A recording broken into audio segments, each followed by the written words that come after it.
Hello दोस्तों, आपके अपने YouTube चैनल आकाश मैथमेटिक्स में आपका स्वागत है।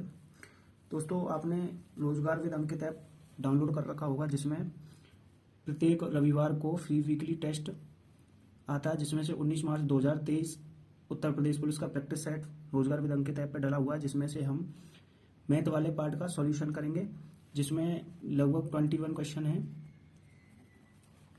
क्वेश्चन नंबर 1 है, यदि ए एक्स से वाई तक की दूरी 96 किलोमीटर प्रति घंटा और फिर वाई से एक्स तक 132 किलोमीटर प्रति घंटा की दर से गाड़ी चलाता है, तो पूरी यात्रा के लिए औसत चाल कितनी है।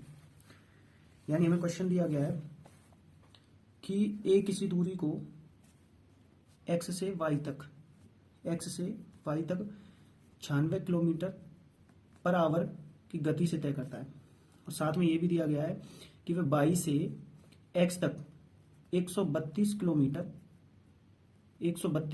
पर आवर की गति से वापस आता है। तो पूरी यात्रा में उसकी औसत चाल क्या होगी। देखिए दोस्तों, जब दिया गया हो कि एक्स से वाई तक कोई व्यक्ति दूरी तय कर रहा है तथा वाई से एक्स तक दोबारा उसी दूरी को तय कर रहा है, तो ऐसे क्वेश्चनों के लिए औसत दूरी का फॉर्मूला होता है औसत दूरी बराबर 2xy upon X plus Y. यानी x का मान है 96 किलोमीटर प्रति घंटा तथा y का मान है 132 किलोमीटर प्रति घंटा।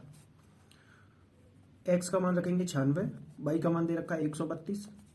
96 प्लस 132 करेंगे तो 6 और 2 8, 9 और 3 12, 1 और 1 2, यानी 228।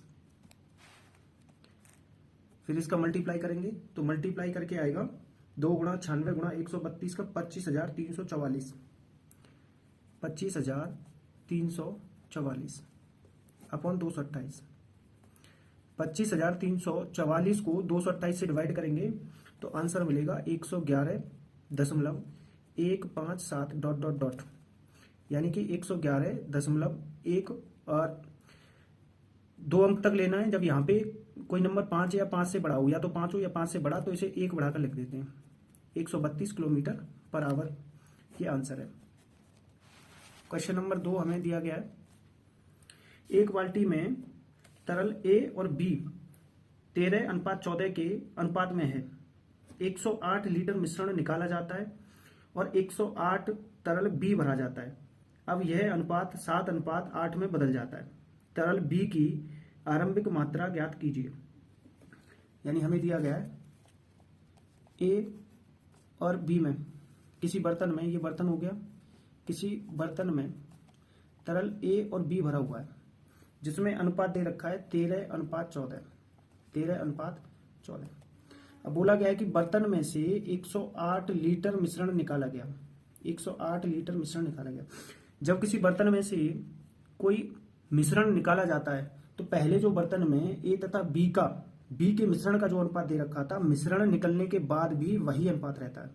साथ में यह भी बोला गया कि 108 लीटर मिश्रण निकाला गया और 108 लीटर तरल बी डाला गया। 108 लीटर तरल बी डाला गया, जिससे कि अनुपात हो गया 7:8। 7:8। देखिए, तरल बी डाला गया। अगर तरल बी डाला जाए तो ए को समान करना है, और तरल ए डाला जाए तो बी को समान करना है। अभी तरल बी डाला गया तो ए को समान करेंगे, नीचे 13 से गुणा और ऊपर 7 से गुणा। इधर 7 से गुणा कराए तो इधर भी 7 से करना पड़ेगा, नीचे 13 से कराए तो इधर भी 13 से करना पड़ेगा। इधर हो गया ये 14 7 98 ये वाला, और ये हो जाएगा 13 8 104, यानी ये तो बराबर हो गया। इधर हमने देखा कि 98 से 104, यानी 98 से 104 होने में जो मिश्रण बढ़ा वो बढ़ा 6 यूनिट, यानी 6 यूनिट बराबर दे रखा है हमें 108 के बराबर। 108/6। अगर हमें मिश्रण बी निकालना है तो 14 7 98 से गुणा करना पड़ेगा। ठीक है, ये कब का निकल के आ गया, 108 लीटर मिश्रण निकालने के बाद मिश्रण बी की मात्रा निकल के आई। पहले का पूछा है आरंभिक मात्रा, तो 108 निकाला गया था, कितने में से 14 और 13 27, और तरल बी की मात्रा कितनी थी पहले वाले में 14। ठीक है, तो यहां कैंसिल करेंगे, 6 कम 6, 6 8 48। इधर ये 27 चौका 108, 14 चौका 56 मिल गया यहाँ से। इधर मल्टीप्लाई करेंगे तो 18 × 144 और 18 नंबर 162 और 14 176। जोड़ के आएगा 6, इधर जोड़ के आएगा 6 और 4 10, 6 और 5 11 और 1 12, एक कैरी होगी 7 और 1 8, यानी 1820 लीटर। तरल बी की प्रारंभिक मात्रा होगी, तरल बी की मात्रा 1820। ये था क्वेश्चन नंबर 2 का answer. Question number 3, question number 3 में दिया है एक व्यक्ति ने क्रम से 12.5% और 15% के साधारण ब्याज पर दो अलग अलग ए और बी योजनाओं में ₹31,500 को विभाजित करके निवेशित किया। यदि 2 वर्षों में अर्जित साधारण ब्याज की कुल राशि ₹8,900 है तो योजना ए में निवेश की गई राशि कितनी है। देखिए 31,500 की राशि थी, क्वेश्चन नंबर 3 है। 31,500 की राशि थी जिसे निवेशित करके 2 भागों में बांटा गया। एक तो ए योजना में लगा दिया और दूसरा भाग बी योजना में लगा दिया। अब ये 2 वर्ष के लिए दिया गया, जिसमें दिया है कि पहली योजना में जो राशि निवेशित की गई है उसकी दर है सालाना 12.5% और योजना बी में दे रखा है 15%। ओवरऑल यहाँ पे हमें जो प्रॉफिट दे रखा है वो दे रखा है 8,900 रुपये। ओवरऑल प्रॉफिट दे रखा है 8,900 रुपये और ये 2 वर्ष का दे रखा है, 2 वर्ष का। देखिए इधर ये 2 वर्ष का प्रॉफिट दे रखा है और यहाँ जो ब्याज की दर दे रखी है वो दे रखी है सालाना 12.5% और दूसरी योजना में 15%। हम ऐसा मान लेते हैं कि 1 साल का 12.5% है तो 2 साल का 25% हो जाएगा। इधर योजना बी में 2 साल का 30% हो जाएगा। अब आप ऐसा सोचिए कि जो 31,500 रुपये दिया गया है उसे अलग अलग योजनाओं में निवेशित ना करके सिर्फ एक योजना में निवेशित किया गया होता तो 31,500 रुपये पर ओवरऑल हमें 30% का लाभ मिलता कि नहीं। तो 31,500 रुपये पर 30% का आप प्रॉफिट निकाल के देखोगे तो 0 से 0 कैंसर, इधर गुणा करके हमें मिल जाएगा 0, 5 × 15, 3 × 3 और 1 4 और 3 × 9, यानी 9,450 रुपये। अब आप देखिए कि अगर 31,500 रुपये को योजना बी में निवेशित किया गया होता तो 9,450 रुपये मिलते, लेकिन हमें तो यहाँ 8,900 रुपये मिले। तो कितने का अंतर आ गया, यहाँ 9,450 माइनस आप 8900 करोगे तो यहाँ मिलेगा आपको 0,5,5 यानी 550 रुपये का अंतर। अच्छा, अब ये 550 रुपये का जो अंतर आया, 550 रुपये का अंतर इस कारण आया कि आपने जो राशि योजना ए में निवेशित की थी वो 25% पे थी और योजना बी में जो निवेशित की गई राशि थी वो 30% पे थी, लेकिन हमने ओवरऑल 30% निकाल दिया। तो इधर कितने का अंतर आ गया, योजना ए में 5% का, और इधर कितने का अंतर आया ओवरऑल प्रॉफिट में 550 का। तो इधर जो 5% का अंतर निकल के आ रहा है वो इस अंतर के बराबर है, यानी 550 के बराबर। 550 बराबर है 5 के, निकालनी है इसकी राशि तो 5% बराबर इतना, तो इसकी राशि कितनी हो जाएगी 100%। 5 से जब आप डिवाइड करेंगे तो 110 आएगा और 110 गुणा 100 करोगे तो योजना ए में निवेशित की गई राशि 11,000 रुपये निकल के आ जाएगी। यही इसका आंसर। क्वेश्चन नंबर 4 देखिए।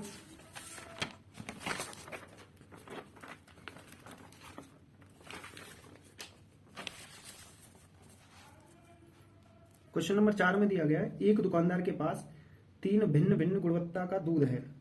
पहली गुणवत्ता का 475 लीटर दूध है, दूसरी गुणवत्ता का 513 लीटर दूध है और तीसरी गुणवत्ता का 532 लीटर दूध है।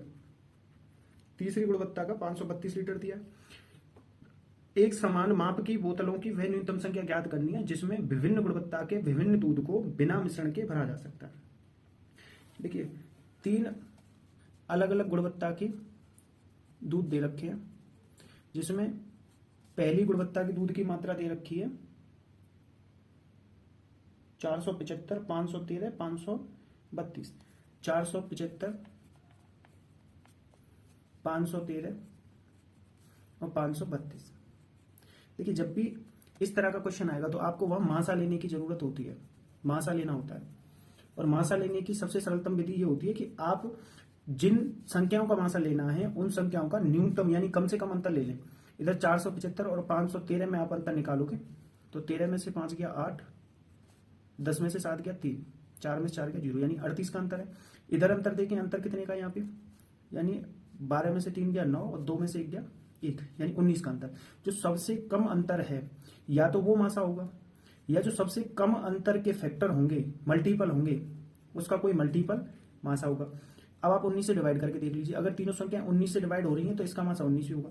19 दूनी 38 और 19 पंजे 95, यानी तीनों संख्या 19 से डिवाइड हो रही हैं। तो जो 19 मासा आया उसका भाग लगा दो बारी बारी से तीनों में, बर्तनों की संख्या आ जाएगी 475/19 प्लस 513/19 प्लस 532/19। इधर आप डिवाइड करेंगे, 19 दूनी 38, 9 बचे, 19 पंजे 95, फिर 19 दूनी 38 और 19 सत्ते 133 प्लस 19 दूनी 38 और 19 अट्ठे 152। अब आप इन्हें ऐड कर लीजिए, 8 और 7 15 और 5 20, कैरी 2 हो जाएगी, 2 और 2 4 और 2 6 और 2 कैरी हो गई, यानी जोड़ के आ गए यहाँ पे 8। यानी जो आंसर है इसका वो आ गया 80। क्या पूछा था? भिन्न विभिन्न दूध को बिना मिश्रण के भरा जा सकता है। बोतलों की संख्या तो 80 बोतल, 80 बोतल। यानी पहले जो दिए गए नंबर थे उनका मासा लेना है, मासा लेने का तरीका संख्याओं का अंतर लें, जो सबसे कम अंतर होगा वही मासा होगा, और जो मासा निकल के आए उससे बारी बारी से डिवाइड करके जोड़ दें, आंसर आ जाएगा। ये था क्वेश्चन नंबर 4। क्वेश्चन नंबर 5 देखेंगे। क्वेश्चन नंबर 5 में दे रखा है एन की तुलना में एम 3 गुना अधिक कार्यकुशल है, इसलिए वह एन से 260 कम दिनों में कार्य पूर्ण करने में सक्षम है। तो एन कितने दिनों में समग्र कार्य को पूर्ण कर सकता है? देखिए दे रखा है एन की तुलना में एन की तुलना में एम 3 गुना अधिक कार्यकुशल है। एन की तुलना में एम 3 गुना अधिक कार्यकुशल है। तो ये दे रखी है क्षमता। देखिए जो क्षमता होती है वो व्युत्क्रमानुपाती होती है समय की, या समय व्युत्क्रमानुपात में होता है क्षमता के। तो क्षमता का जो उल्टा होगा वो समय का अनुपात आ जाएगा, यानी 3:1। अब क्या दे रखा है कि जो एम है वो एन से 260 दिनों में कम समय ले रहा है, 260 दिन। और यहाँ कितना कम समय ले रहा है? इसका लग रहा है 3 यूनिट और इसका 1 यूनिट, यानी 2 यूनिट कम समय लग रहा है। तो 260 जो दे रखा है वो 2 के बराबर दे रखा है। पूछा क्या है कि एन को कितना समय लगेगा, तो एन का कितना दे रखा है समय दे रखा है 3, तो 3 से गुणा कर दीजिए, 2 से डिवाइड हो जाएगा ये 130 टाइम 130 गुणा 3 करोगे तो 13 तिया 39, यानी एन को लगेंगे 390 दिन। 390 दिन में एन काम को समाप्त करेगा। Question number 6। क्वेश्चन नंबर 6 में दे रखा है एक हवाई जहाज 30 घंटे में ए और बी के बीच की दूरी तय करता है। यदि हवाई जहाज की चाल को 310 किलोमीटर पर आवर कम किया जाता है तो वही दूरी 35 घंटों में तय की जाती है। ए और बी के बीच की दूरी ज्ञात कीजिए। देखिए पहले हवाई जहाज को लग रहा था 30 घंटा या 30 घंटे, बाद में हवाई जहाज की स्पीड कम कर दी गई, इसलिए हवाई जहाज को लगने लग गए 35 घंटे। तो जस्ट अभी बताया कि जो इधर क्षमता कह लें या चाल कह लें, बात एक ही है। चाल का जो अनुपात होगा वो समय के व्युत्क्रमानुपात के बराबर होगा, यानी हम समय का उल्टा कर दें तो चाल का अनुपात मिल जाएगा। इधर ये जो समय का अनुपात दे रखा है, समय का अनुपात क्या बनेगा? 5 से कट जाएगा ये 6 बार और 5 से कट जाएगा ये 7 बार, यानी ये समय का अनुपात हो गया। जस्ट इसका उल्टा कर देंगे व्युत्क्रमानुपात तो चाल का अनुपात मिल जाएगा। चाल का अनुपात हो जाएगा 7:6। अब क्या बोला गया है कि चाल को 310 किलोमीटर कम किया गया। यहाँ पे कितनी कम हो रही है चाल? 1 यूनिट कम हो रही है, तो 1 के बराबर हो गया।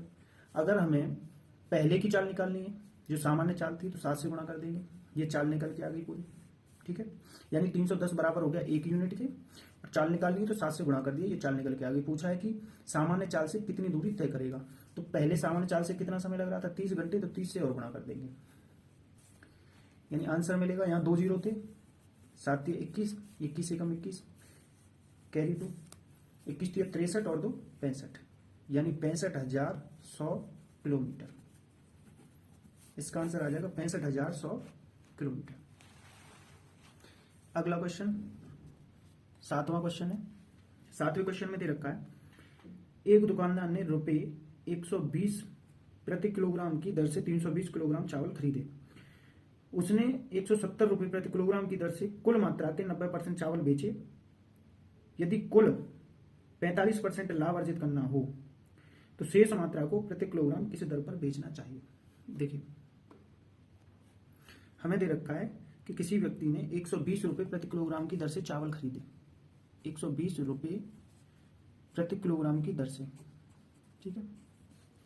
यहां दे रखा है कि टोटल उसने 320 केजी चावल खरीदे, 320 केजी। देखिए यहां ये बड़ी क्वांटिटी हो गई।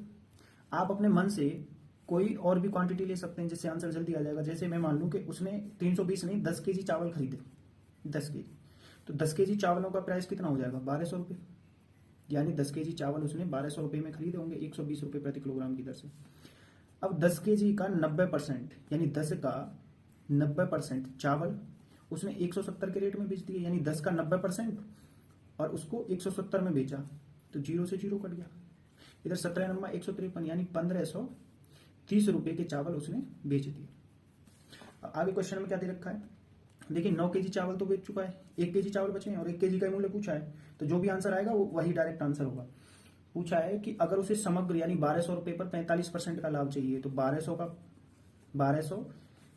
पे 45% लाभ यानी 145 हो जाएगा बटा 100। 0 से 5 से कट गया ये 20 बार और 5 से कट गया ये 29 बार, 0 से 0 और 2 से कट जाएगा ये 60 बार। यानी ओवरऑल हमें मिल जाएगा यहाँ 9 चक्के 54 और 6 दूनी 12 और 5 17, 1740 रुपये उसको चाहिए, 1740। तो 1 केजी चावल ही बचे हैं, तो पहले वो बेच चुका 9 केजी और ये टोटल रेट निकल के आ गया टोटल, तो टोटल में से घटा दीजिए 1740 माइनस 1530 बराबर आ जाएगा 0, 4 में से 3 गया 1, 7 में से 5 गया 2, यानी इसका आंसर है 210 रुपये पर केजी। ये 7वें का आंसर था। क्वेश्चन नंबर 8,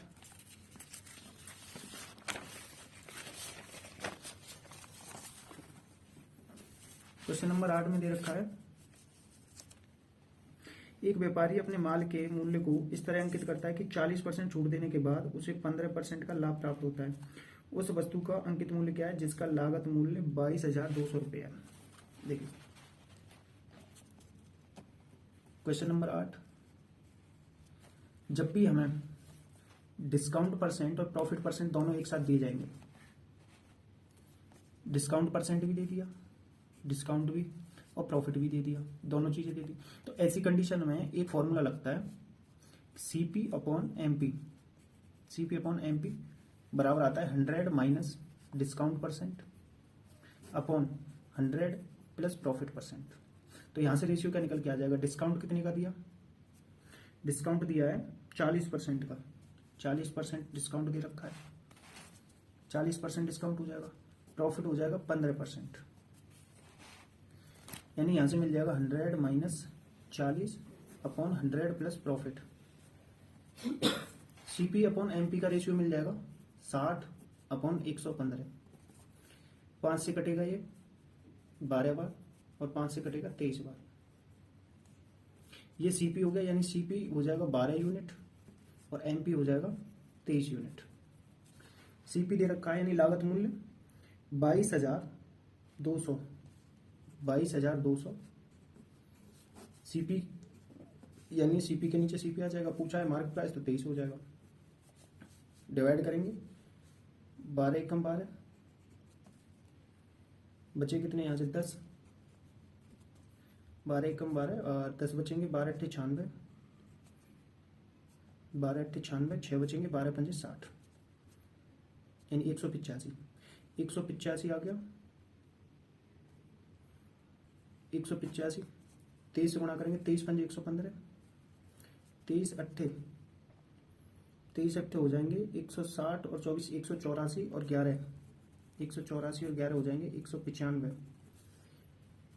23 एकम 23, 23 और 19 42, यानी आंसर आ जाएगा 42,550 रुपये। क्वेश्चन नंबर 9, क्वेश्चन नंबर 9 में क्या दे रखा है, क्वेश्चन नंबर 9 में दे रखा है विक्रम ने एक नया भूखंड खरीदा जिसमें तुरंत बाढ़ करने की आवश्यकता थी। इस कारण आयताकार कार्य क्षेत्र की लंबाई और चौड़ाई में 8% तक कमी हो जाती है। क्षेत्रफल में परसेंट कमी ज्ञात कीजिए। देखिए विक्रम ने कोई आयताकार भूखंड खरीदा, अब उसे इसकी बाड़ लगानी है, तो ये लंबाई हो गई और ये चौड़ाई। बोला गया कि इसकी लंबाई और चौड़ाई दोनों में 8% की कमी हुई, यानी चौड़ाई में भी 8% की कमी हुई है और लंबाई में भी 8% की कमी हुई है। जब भी ऐसा क्वेश्चन आएगा तो आप प्रतिशत कमी बराबर फॉर्मूला लगाएंगे, x plus Y plus X Y upon 100। अब यहाँ x का मान भी माइनस में और y का मान भी माइनस में, तो -8 प्लस -8 प्लस -8 गुणा -8 बट्टा 100। तो 8 और 8 यहाँ से -16 मिल गया, प्लस ये माइनस से माइनस कट गया, 8 8 64 यानी 64 अपॉन 100। आप जब इसको डिवाइड करोगे तो आएगा 0.64। तो यहाँ से मिलेगा 0.64। इधर से माइनस कर देंगे, माइनस करके मिलेगा -15.36%, और माइनस दर्शाता है कमी को, तो इतने की कमी आएगी। Question number 10। क्वेश्चन नंबर 10 थोड़ा कैलकुलेटिव है, लेकिन तरीका सही हो तो सभी क्वेश्चन इजी होते हैं। ए एक कार्य 138 दिन में पूर्ण कर सकता है, बी उसी कार्य को 207 दिन में पूर्ण कर सकता है, और सी उसी कार्य को 276 दिनों में पूरा कर सकता है। यदि तीनों मिलकर एक साथ काम कर रहे हैं तो उसी कार्य को पूर्ण करने के लिए उन्हें कितने दिन की आवश्यकता होगी। तो देखिए ए का दे रखा है, ए का दे रखा है हमें 138 दिन, 138 दे रखा है। वहीं बी का दे रखा है, बी का 207, सी का 276, बी का 207 और सी 276, यानी हमें इसका एलसीएम लेना पड़ेगा। और इतनी बड़ी बड़ी संख्या है तो एलसीएम लेना इतना पॉसिबल नहीं है, तो इसके लिए पहले कर लेंगे इसके गुणनखंड। तो 138 के फैक्टर क्या होंगे, 23 का पारा याद होगा आपको, तो 23 छिक्के 138 होंगे, यानी 2 गुणा 3, 23 छिक्के 2 गुणा 3 गुणा 23, 207। 23 नम्मा 207 होते हैं, यानी 3 गुणा 3 गुणा 23, ये फैक्टर हो जाएंगे 207 के। ऐसे 276 के फैक्टर करेंगे तो 276 के फैक्टर आएंगे 23 और 23 दूनी 46, यानी 12 के फैक्टर हो गए 2 गुणा 2 गुणा 3 गुणा 3 गुणा 23, ये फैक्टर मिले। अब देखिए एलसीएम क्या आएगा यहाँ से इनका, तो 2 की सबसे बड़ी पावर क्या है, 2 की पावर 2, तो 2 की पावर 2 यानी 4। 3 की सबसे बड़ी पावर क्या दिख रही है, 3 की पावर 2, तो 3 की पावर 2 9 हो गया, और 23 तो कॉमन है ये तीनों में, 23 तीनों में कॉमन है, तो यहाँ से 23 भी ले लेंगे। एलसीएम इतना आ गया ओवरऑल, 4 गुणा 9 गुणा 23। 138 से डिवाइड करेंगे तो 138 के फैक्टर क्या आते हैं, 2 गुणा 3 गुणा 23, तो देखिए 3 से 9 3 बार कट जाएगा, और 2 से ये 2 बार कट जाएगा, और 23 से 23 तो कट ही जाएगा, तो 3 दूनी 6, ए की एफिशिएंसी निकल के आ गई 6। ऐसे ही बी का चेक करेंगे तो 3 3 9, 9 से 9 कट जाएगा, 23 23 कट जाएगा, 4 बचेगा। बी की एफिशिएंसी होगी 4। सी की एफिशिएंसी निकालेंगे तो 3 3 9, 3 3 9 और 2 दूनी 4 3 12, सॉरी ये फैक्टर गलत हो गया, 2 दूनी 4, 4 से 4 कट जाएगा, और 3 से ये 3 बार कट जाएगा, 23 से 23 कट जाएगा, तो इसकी एफिशिएंसी आ जाएगी 3। इधर से हमें मिल गया 6 और 4 10 और 3 13, यानी तीनों की एफिशिएंसी मिला के हो गई 13। इधर गुणा करेंगे तो ये आ गया 9 चौका 36 गुणा 23, तो अभी पढ़ा था 23 छिक्के 138, 23 छिक्के 138 हासिल 13 हो जाएगा, 23 थे 69 69 और 13, 9 और 3 12 6 7 8 828 अपॉन 13, तो आंसर आ जाएगा 13 से डिवाइड करेंगे, 13 छिक्के 78, 4 बच गए, फिर 13 थी 39, 39 48 में से 39 घटाएंगे तो 9 बचेंगे, 63 सही 9/13 इसका आंसर आएगा। तो दोस्तों ये थे हमारे 10 क्वेश्चन, जो कि पहला पार्ट है। यदि आपको अच्छा लगे तो बताना, दूसरा पार्ट भी मैं डाल दूंगा।